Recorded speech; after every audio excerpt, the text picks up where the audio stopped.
I am Svi Soudai, the son of Sophie Soudai and Shimon Soudai. I am a child of the universe and really blessed and gifted to be born into the family I was born into. My father is Iraqi, Israeli, third, fourth generation removed from leader of Kabbalah, rabbi in Baghdad. And my mother, Sophie Hodis Soudai, her parents went through the Holocaust of Jewish descent, Polish descent. Having that duality of parents, of being Sephardic and Ashkenazi, coming from being a Jew from the land of Israel, and having a lot of distortion in that, persecution, a lot of survival things, but more importantly, having parents, having a mother who was very spiritual, whatever that means, but she studied the Kabbalah, she studied witchcraft at a very young age, and she was actually born in the United States while her siblings were born through the Holocaust, so she was able to clear a lot of that energy being born in the US. And since a very early age, my mom, as early as I can remember, would support me with crystals and readings, and sometimes to an extent of like it was too much. And I was like, I just want a video game, or I just want to, be a normal kid. She said to me when I was very young, someone told me I was a starseed, whatever that means. But ultimately, I was very supported by different shamans, different psychics, different mediums, family constellations from a very early age. My mom studied under Bert Hellinger in Austria. She was invited to the training. Bert Hellinger is the founder of constellations, at least in the Western world. It came from the Zulu tribe. Zulu means constellation in Africa. And these tribes would use constellations to heal, to handle family stuff, to handle sicknesses, diseases. And they would let the field, the knowing field, the all-knowing field, resolve these distortions. From early on in life, having a mom who's a healer, who was in these worlds, I kind of rejected it in my own way. I always said never too high, never too low. I would see my mom kind of be too in the spiritual world, and I always saw what I call spiritual, it's an interesting word, but healers, or whatever we want to call them, struggle with finances, struggle in the 3D world, struggle with balancing their gifts and bills and houses and children. And very rarely, if any, I saw these readers, healers, Reiki practitioners be able to support themselves financially. And so I looked at that and I'm like, I don't want to do that or be that. So I did what a lot of people do, and I played in the, what some people call the Matrix, and went to college, Florida State Seminoles. I went to magnet schools, which were schools with kids from all over. I was always Jewish, and a lot of the Jewish community always wanted to go to Jewish school, do these things. But my parents actually always wanted me to go and not just be with Jewish people. And that was a gift and a blessing in disguise, because I very much learned how the rest of the world works and not just being only around Jewish people. And within that, I went to magnet schools, starting in performing arts school, moving into marine science, maritime law.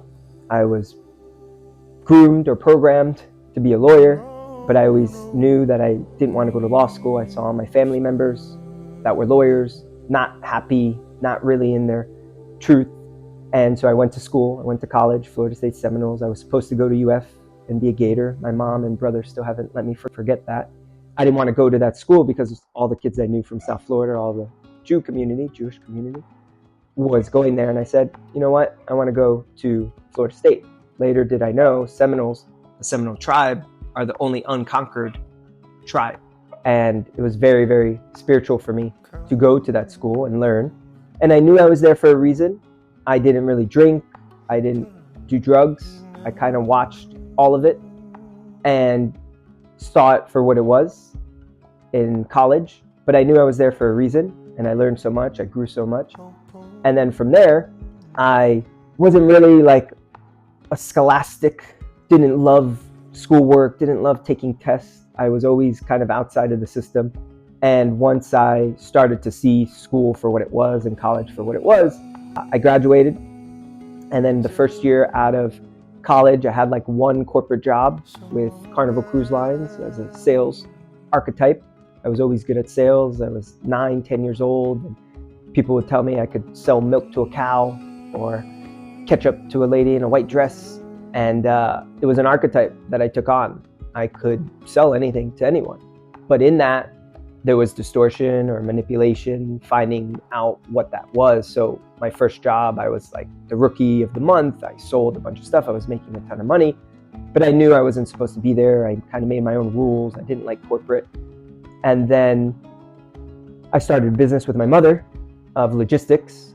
And that was the first dive into working with family and learning what that looks like and all that that is, and how many times we take on the role of our family and go into the family business or learn from our parents, and we do what they do because that's what we saw them do. So I worked with my mother. That went on for like 6, 7 years.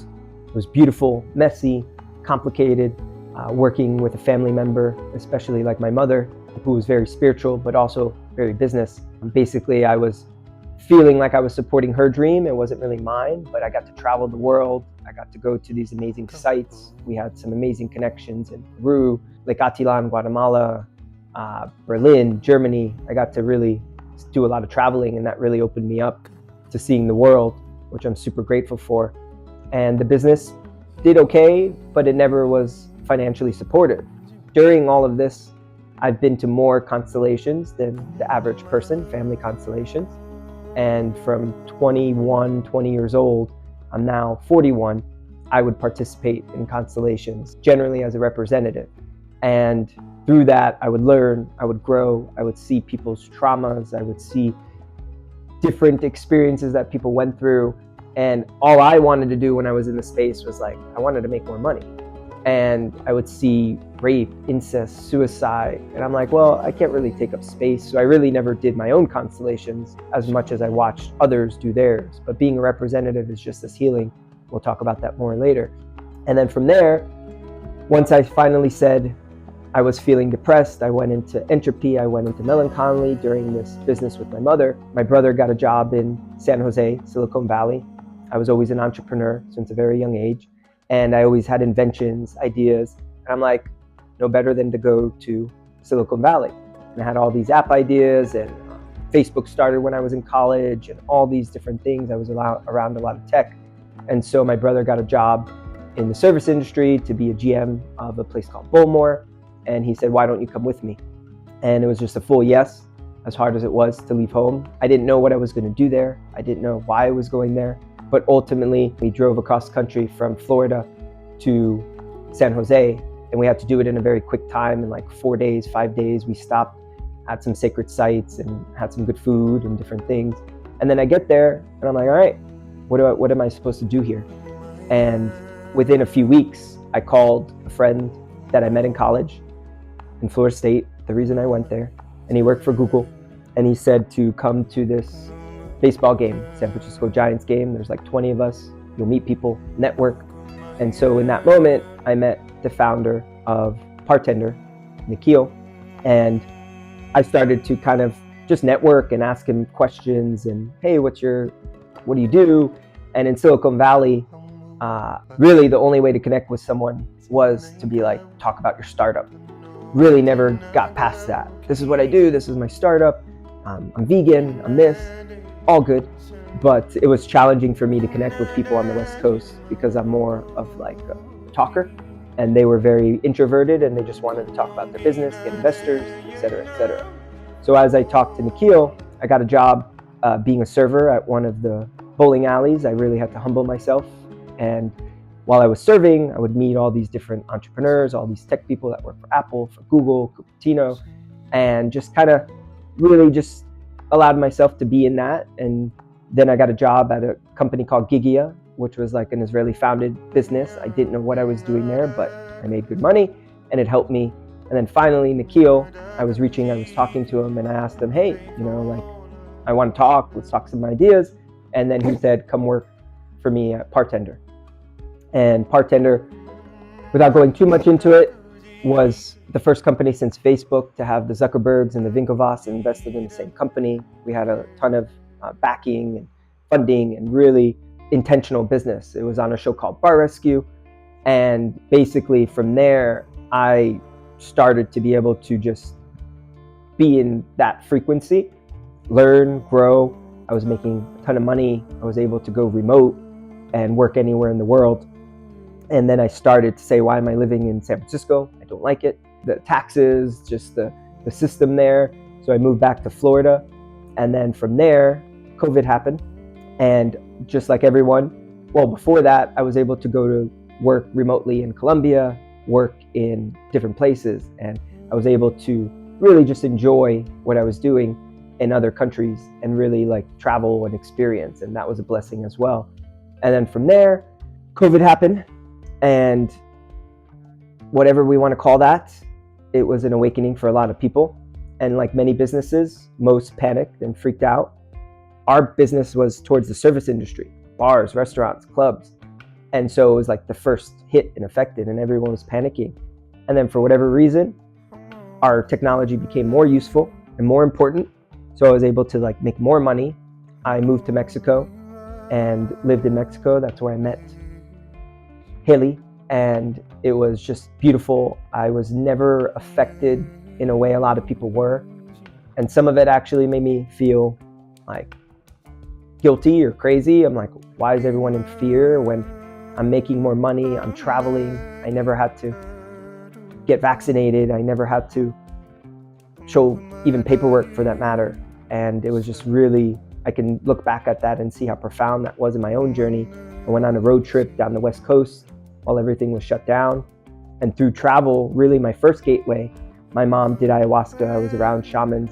I never really jumped into plant medicine, mostly out of control. And so in Mexico, I started getting the call, well, in Colombia first, to meeting an incredible medicine woman that introduced me to a whole community in Mexico. And that's why I came to Mexico. And I started to sit with the different medicines, and peyote was really the initiator. Svi in Hebrew means deer, and from there really opened up to so many other things, and the call just kept getting louder and louder of this isn't for you, and you have to let go of the money, you have to let go of like the safety net. And granted, I was very blessed that I had the finances. I can understand how challenging it is if you have these anchors, if you have children, if you're a mother. And speaking to the wildly affluent community, it's an honor to be here, to be able to support the divine feminine as the masculine. And it's a huge privilege. I don't take it lightly. It is a constant journey to learn about you feminine, to handle the storm, the chaos that you are, but don't change. And whatever comes through me is in true honor and devotion. It's time for the feminine to rise. It's time for you to sing, to use your voice, and to do it in a loving, compassionate, empathetic way where you can trust not the masculine as in the man, but you can trust the inner feminine and inner masculine within yourself. And through that, healing that, the father wound, the mother wound, that's why constellations can be so profound, because it generally all starts there. And there's a book on constellations that says it didn't start with you. And within that, it's taking your power back and not being a victim to what happened to you, letting your story guide you, not define you. And for my frequency to come through to show you that not only can you trust the masculine in an archetype as me or some of the other amazing men that are on this platform, but that you can trust the grandfather, you can trust the bigger energy of the masculine, And yes, it's been destructive, it's been manipulative, it's been greedy, it's been suffering, it's been sacrifice. And for that really to change, the feminine has to come from the heart and show it love. But with that, you have to heal those wounds through the womb, with the womb and the wounds. And there are so many modalities out there. It's not just constellations, if that's plant medicine, if that's breath work, if that's sound healing, if that's Reiki, if that's meditation, if that's traveling, if that's reading. There's no right way, wrong way, better way, but there are ways. And it takes discipline, it takes taking back your power, not giving it to anybody, especially a man, but a guru or a Tony Robbins archetype or a Deepak Chopra archetype. Generally, they're taking your power, and I understand they're all gateways, but even the plant medicine communities, the shaman communities, these different places that you may have traveled or you may have experienced, a majority of them are distorted and they're there to siphon, but that's not to be scared of it or to be in fear. It's to trust your intuition. It's to trust your womb. It's to trust a community like this, to be around other women, to be around other men in community, to be supported and not to feel like you're the only one going through it. So I'd like to offer a quick way to tune in with your ancestral line. And it goes up to 7 generations. That's how powerful. And that number 7 is really powerful in many mythos. So they say through constellations, any patterns or trauma, or if it was survival, suicide, war, famine, it carries on in the DNA. It carries on in the genetics, the epigenetics. And through constellations, we can really transform, transmute, and alchemize these energies. So I'd like to offer a way to connect with your ancestors on the feminine line and the masculine line. And we'll go up to 7 generations. And I'm going to play a little of the drum. I'm going to close my eyes and lead the prayer.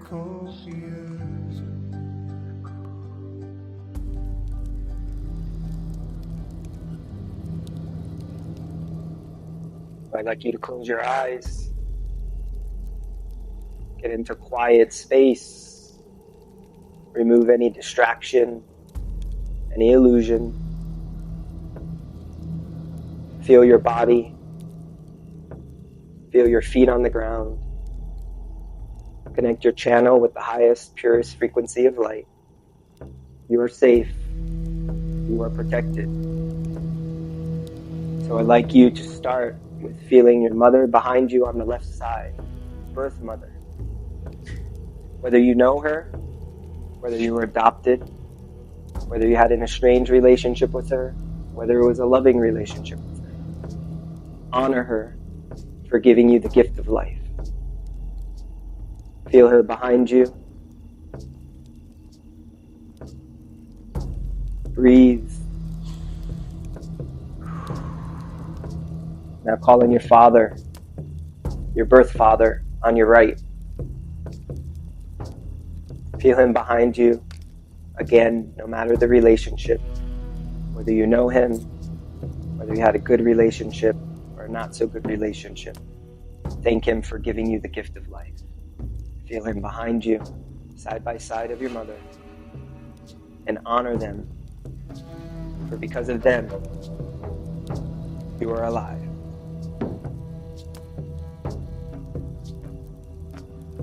Now behind your mother, call in your grandmother, her mother. Again, whether you know her, whether you met her, no matter your relationship with her, call her in behind your mother on the left side. Take a breath in.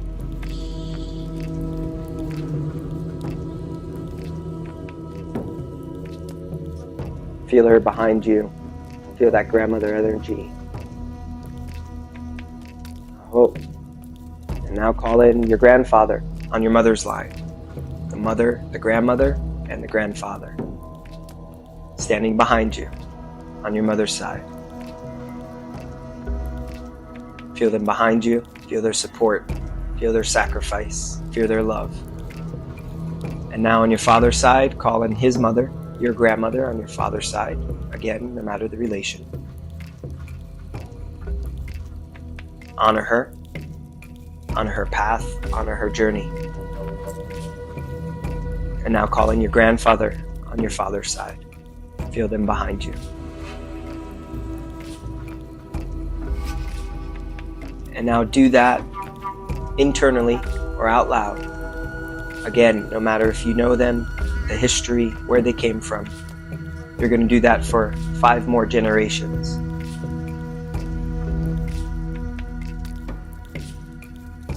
On your mother's side, your great-great-grandmother, your great-great-grandfather, your great-great-great-grandmother, your great-great-great-grandfather. Do that for up to 7 generations. Feel their power, feel their strength, feel their heart, feel their love. Feel everything that they went through. It is not yours to carry. And in your honor, I choose to do it differently. And do the same on your father's side, your paternal side, up to 7 generations back. Feel them behind you. Feel them supporting you.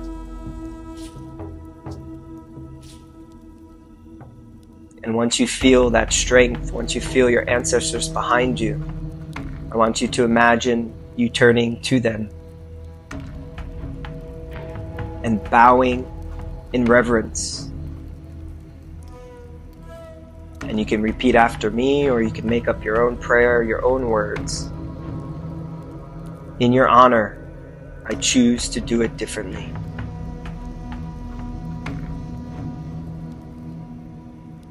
I'm sorry. Thank you.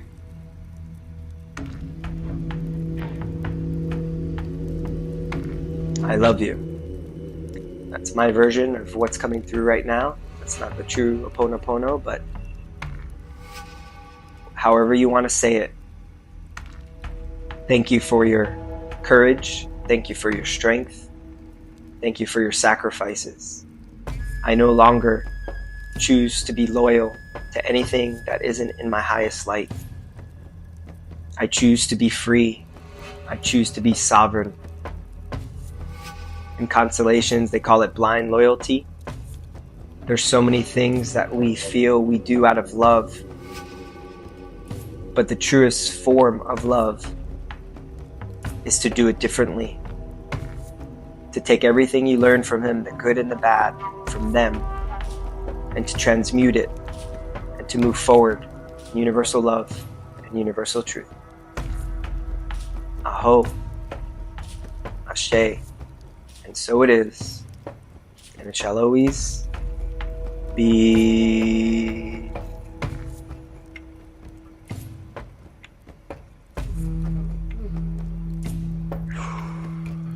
Take a few deep breaths. Get back into your body. Be here, be now, be present. Know that your ancestors are always supporting you. Not all ancestors want you to grow. That's something we'll go into, maybe a different conversation. They want you to be loyal to the survival. But that is their wound, that is their trauma.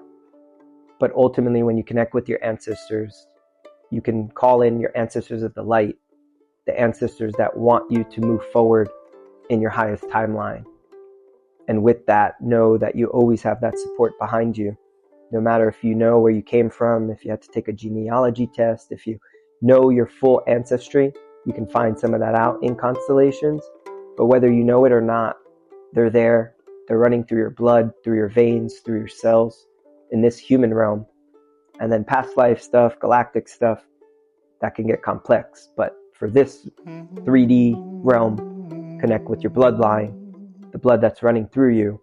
And through that, we can really transmute, alchemize, and heal any distortion or trauma that we're carrying. A good way to start connecting with your ancestors is something like a constellation, in a way that you can, in the field, connect. But more so, the best way truly is asking your parents, if you have a relationship with them, some of their stories, and you'd be surprised how many secrets exist in family systems, and that's a big thing that comes up in constellations.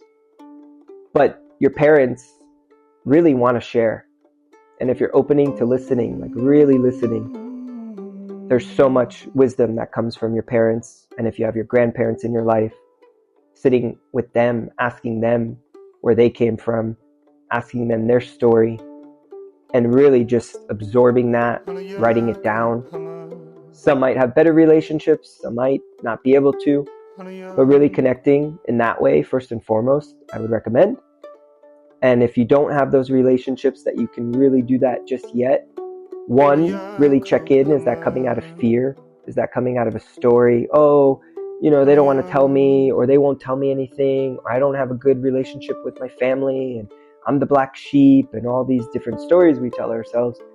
If you really ask, they love you, and they want to share, and they want to support you. And it might not be at the frequency you might be at, especially if you're in a community like this, and you do consider yourself that term, black sheep. There's a different term for that. But like, if you consider yourself like an outcast, or if you're doing like carrying the weight for your family system, then yeah, it's going to come with its challenges. And Ram Dass says, you think you're enlightened till you spend a week with your family, and that's real. And they're going to trigger you, and you're going to see them do things that aren't good for them or for the family system. But if you ask them to share their story, that's a beautiful place to start.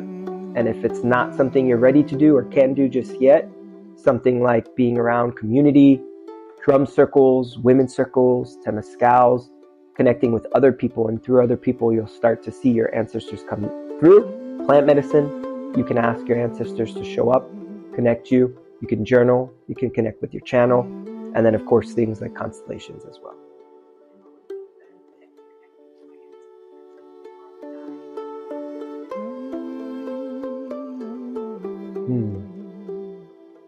So the benefit is infinite.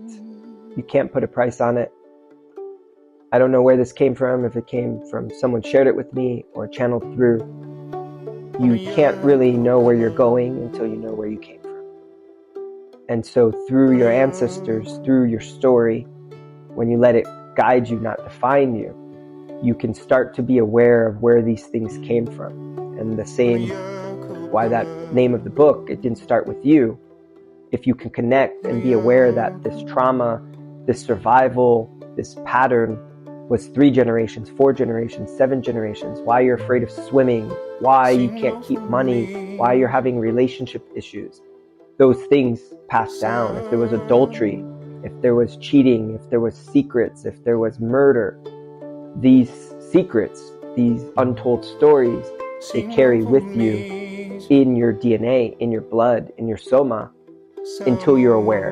And with awareness now, you can really make a free will choice.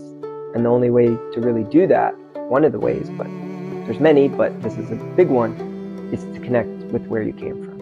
And that's why there's so much around people wanting to get their DNA tested and know their ancestry.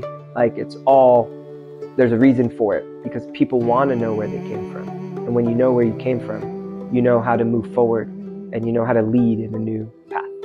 So constellations comes from what we know. It's ancient, but Bert Hellinger, he's German. He brought it to the Western world, but he studied with the Zulu tribe in Africa, and Zulu means constellations. And the best way to say it is, think of the constellation in the skies, all the different stars, all the different galaxies that we come from. And constellations can be systemic. We can do bigger issues like the war in the Middle East, suicide, genocide, survival, pharmaceutical system. It can be for your business, and it also can be for your own personal healing and your own personal transformation.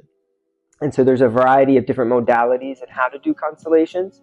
They're more by the book, where each action is like a system. So like, if your right arm is shaking, that means this. If someone's body language and their arms is behind, it means this. Very psychological book, very scholastic. And that's kind of how it was introduced into the Western world. And there's other modalities in shamanic constellations, with music, with microdoses. There are different versions. There's more galactic starseed ones, there's more witchy ones. So there's a variety of ones out there. And ultimately, what happens within the field, the knowing field, you can do it in a group or you can do it one-on-one and use objects. Ultimately, I prefer doing it in a group if you can, but it also can be very intimidating. So let's say there's 20 people in a group. They all come from all over, and it's always perfect. The people who are there, how they show up, why they're there, people who are supposed to go don't, people who weren't do, and you'll find synchronicity and similarities in the people's stories. X amount of people had someone die from breast cancer. X amount were from Germany or Israel. And you'll find the common thread as a representative and as someone who has their constellation done. So let's say you go to this constellation and you want to have your issue or your thing to be alchemized within the field. So for this example, I'll use Haley. She comes to the constellation and she says to the facilitator, I want to have my constellation done. Some you go and you'll have yours done, some are random, you're picked, some you'll just be a representative, which is just as transformative. But in this case, you're sitting in the chair and the facilitator will start to ask you questions. And depending how in tune they are, they'll remove the story, you'll share some of your story, and they'll get to what you really want to work on in the field. What do you want the field to show you? What do you want it to reveal? So you might come in saying, I'm having challenges in relationships. So you'll sit down, there'll be 20 people there. The facilitator will start asking you questions. What's your relationship with your father? What's your relationship with your previous partner? And then through that, the facilitator, there's many different ways to do it. They'll tell you to start picking representatives. And they could be blind. It could be, hey, go pick your father, go pick your mother. More traditional, older school constellations, they'll always tell you to put your family system. So they'll tell you to put your mother, your father, any siblings, and put yourself. And one of the most potent, powerful is when you put yourself in the field. When you don't represent yourself and someone else represents you. Now, when you pick them, you ask, okay, Haley, go pick your father. And then you look around the room and you connect with the energy. It could be female, it could be male. And you'll ask that person, will you represent my father? You'll ask them their name. And then the facilitator will tell you to place them in the field, wherever you want. You set them there. Then the facilitator will say, go place your mother. Ask someone to be your mother. And it also can be an energy. Go pick someone to represent fear. Go pick someone to represent relationships. Go pick someone to represent your 7-year-old version of yourself, your inner child. All of that is welcome. There's also blind constellations where the facilitator, like myself, I love doing it. I'll write father on a piece of paper. I'll write trauma on a piece of paper. I'll write hate. Whatever comes through me as the channel. And then I'll tell you to take the paper, I'll fold it up, no one looks at it, and you go and give it out to who you feel it resonates with. And they don't look at the paper, and they're just told to feel and act however they want in the field. And through that, the field starts to reveal itself. So we take a step back, the facilitator, you as the participant getting your constellation, you just now let the field start doing what it does. So someone might lay down, they might start shaking. Someone might start yelling. Someone might start smiling and laughing uncontrollably. Someone might stay crouched and hide in a corner. Now, as the facilitator starts to see the energy, and again, depending how in tune they are, they'll start to read the field. And through that, the field starts to speak. And someone could be uncontrollable yelling, but it might be the person that's sitting in the corner that needs to be revealed. And that's, again, dependent on the facilitator, how in tune they are, that it's not always the loudest, most obvious thing. It's through, the hidden that a lot of it comes through. And then one of the most profound things is when you pick someone to represent you and you see you through another person's lens that you've never met start to channel you, you can no longer hide from you. You just picked a stranger. You're not supposed to pick people you know or that you're related to. And now they start doing things only you know that you do. And through that, it's such a realization that you can no longer hide from. And then as the constellation goes, the facilitator starts to maybe place people, depending again how they practice their facilitation. Some are more forceful, some let the field do it. And whatever way, there's better ways, not better ways, it is what's resonant for you. And then they'll ask you at a certain point, depending, do you want to represent yourself? And then once you're in the field, there'll maybe be a mantra, there'll be something you say, and then you start to see the field. Let's say your mother and father couldn't look at each other when they were in the field. When you asked for, when you forgave them, or when you honored them, or when you bowed to them, now all of a sudden your mother and father turn to each other and connect, and they stand behind you. And again, it's very complex, so many different variations of that, but that's if you do a group one. And then if you would do a solo one, like a one-on-one online or in person, you would use different figures to represent. Some people use objects. I use these figurines, these dolls. Some people use crystals. Some people, if you're doing a group, they'll use chairs or pillows. Everything has energy. So depending, if you don't have like a lot of people in a physical one, you'll use objects. But if you do a one-on-one, you'll use things that represent. And the facilitator will say, okay, place this crystal where you feel. Place this doll where you feel. And it's just as transformative. I thought when I started doing online that there's no way it could surpass the physical, but it's not surpassing it. It's just as potent. And being a representative, if you're picked to represent someone's father or someone's trauma or someone's inner child, you'll carry a lot of that healing. And when you heal, I heal. When you suffer, I suffer. So being a representative is some of the most humble service that you can do, because you're not only supporting others to move through what they're moving through, you're clearing it collectively. And they say, up to that 7 generations, that your egg of you is already developing in your grandmother and beyond. So I love telling this story of the deer, and it was on National Geographic, and it was just so potent. And these deer do the same migratory pattern year after year, hundreds of years, thousands of years, and they would go through this river bank. And at some time in that river, there was water, and there were alligators, and there was a lot of danger. And if they crossed it, there was a chance that they would get killed, die, be the alligator's food. And they would watch each one cross until they knew it was safe to cross. And then they would wait for the other one to sacrifice itself before they scurried along.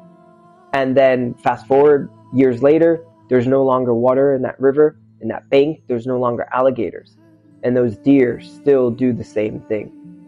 They still cross thinking that they might be its last crossing. And in their cells, in their DNA, they're still programmed to follow that same path, what they saw their mother, their grandmother, their father, their grandfather do, just by observing. And so as a kid, we're amazing observers, but horrible interpreters. And your trauma, for me, let's say I didn't get a lollipop, or I was told I couldn't sing when I was 5. That could affect me and my voice and the way I relate in everything. From 0 to 7, 14 to 21. 3 trimesters, 0 to 7, 7 to 14, and then 14 to 21. Those are some of our most formative years. Some say that's where a majority of our emotional, spiritual, physical habits develop. So whatever you saw your family do, and whatever you saw your parents do, whatever you saw your siblings do, whatever you learned in school, whatever you watched on TV, those things are extremely formative for your development. And so that same trauma of saying you couldn't sing might make you not use your voice is no different, and I know this is a tough one, than if there was sexual abuse, if there was drugs, if there was rape, if there was suicide. And it's challenging to not put those on a scale. And in that, we can sometimes play my trauma is more than your trauma. And that game, it's not a game, but we like to like wear it on our chest, the trophy, and let it define us of like, what I went through is worse than you, and what you went through is worse than me, as opposed to just seeing everyone in love. And it's so beautiful when we can see someone else and not judge them because of what they went through, and heal together as we go through it. So the field, the knowing field.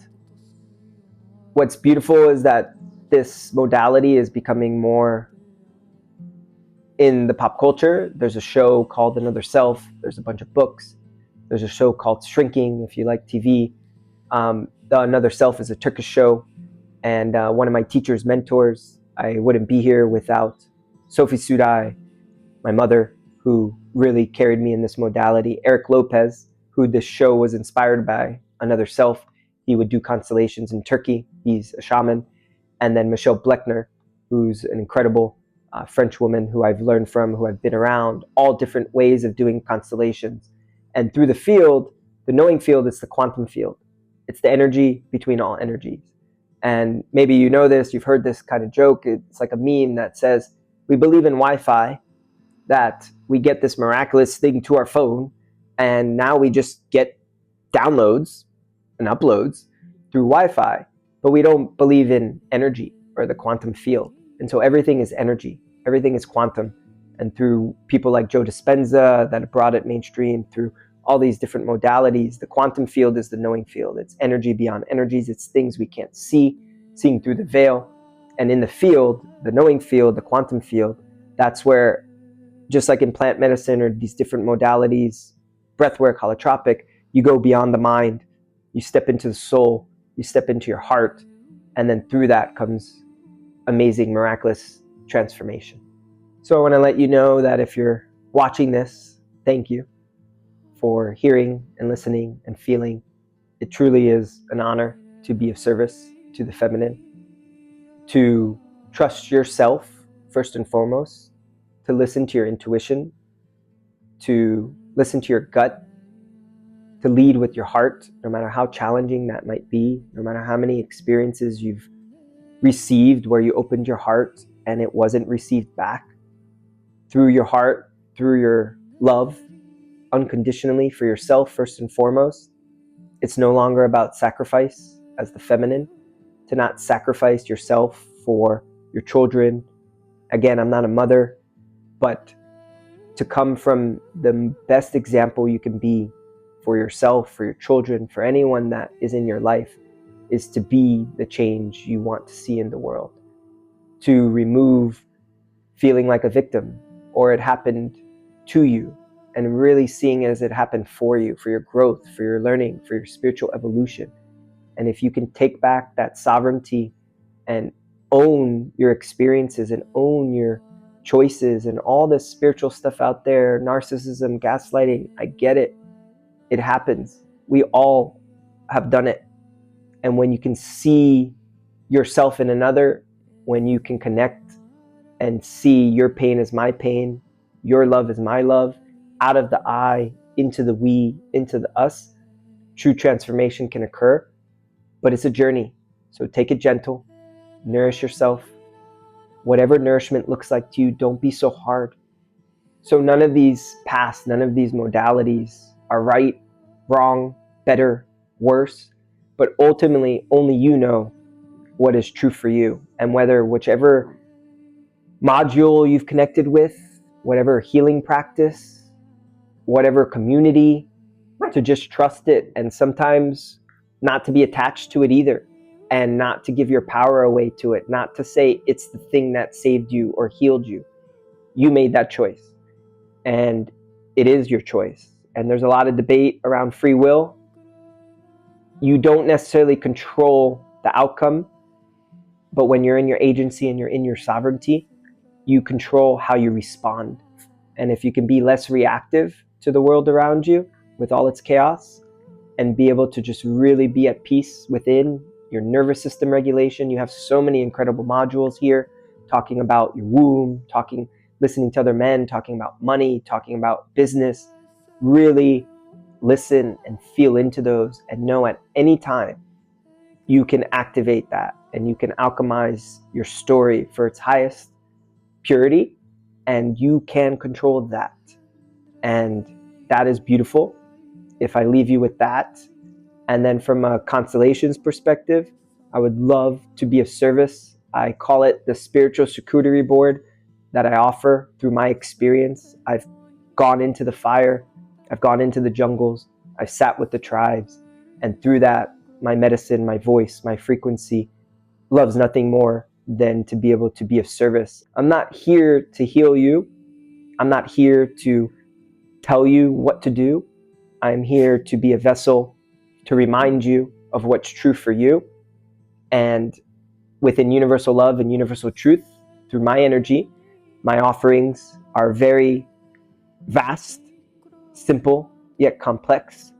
And through constellations, everything's a constellation, through energy work, through chakra healing, through spoken word, through song. All of that is a potential that I offer. And if it's online, one-on-one, group constellations online, or in person constellations, I would love to connect with you, see if it's resonant for you. And yeah, so many things to share. Thank you for this vessel. Thank you to Haley Taylor, Pet Singer, for putting this amazing community together, for trusting me to be in this container. It's an honor, and I'm extremely humbled to be able to sit in this container and just to experience this energy. And thank you. Toda. Gracias.